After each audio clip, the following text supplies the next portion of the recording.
চাষিরা বা যারা কিনছে তাদের কি মতামত, এটা কি বলছে তারা? এইটা হচ্ছে একটু যদি বেশি ডিস্টেন্স করে লাগিয়ে দেন তাহলে বড় হচ্ছে, ঠিক আছে, কিন্তু এই যে আমার হাতে ধরা আছে এই সাইজটা পাইকারির চাহিদা অনেক বেশি। আচ্ছা, হাট মার্কেটে বা হাটে আমি লেগেছি, সবার থেকে আগে বিক্রি হচ্ছে এবং আচ্ছা। খুব ঠাসালো ফুলটা। আচ্ছা, আর যারা চাষি তারা কি বলছে ফুলটা সম্বন্ধে? ফুলটার সম্বন্ধে বলছে এটা এবছর কি আবার পাওয়া যাবে, কিন্তু এবছর বীজটার একটু মনে হয় প্রোডাকশন কম ছিল। যাই হোক, আমাকে একজন দিয়েছিল একটা দোকানদার যে এটা তুমি লাগাও, এটা ভালো লাভবান হবে। সত্যিই কিন্তু দারুণই লাভবান।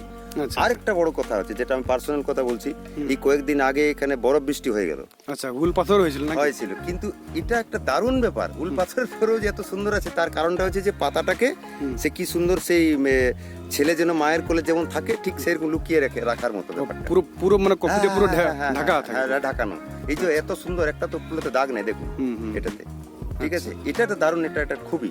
আচ্ছা, ফুলটা মানে এখানে পুরো পুরো পুরো পাথর হয়েছিল? হ্যাঁ, দেখুন ওই তো ছেঁড়া ছেঁড়া পাত, দেখুন পাতগুলো সব ছেড়ে একবারে সেই এখানে একবার একাকার হয়ে গেছে।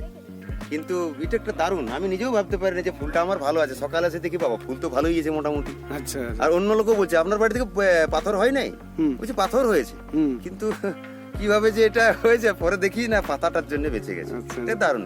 তো পরবর্তী আগামী বছর আপনি আবার ইয়ে করবেন তো? ওটাকে বলার কথা আছে নাকি? আচ্ছা, ওটাকে বলতে হবে নাকি? আচ্ছা, ঠিক আছে দাদা, ধন্যবাদ। ধন্যবাদ।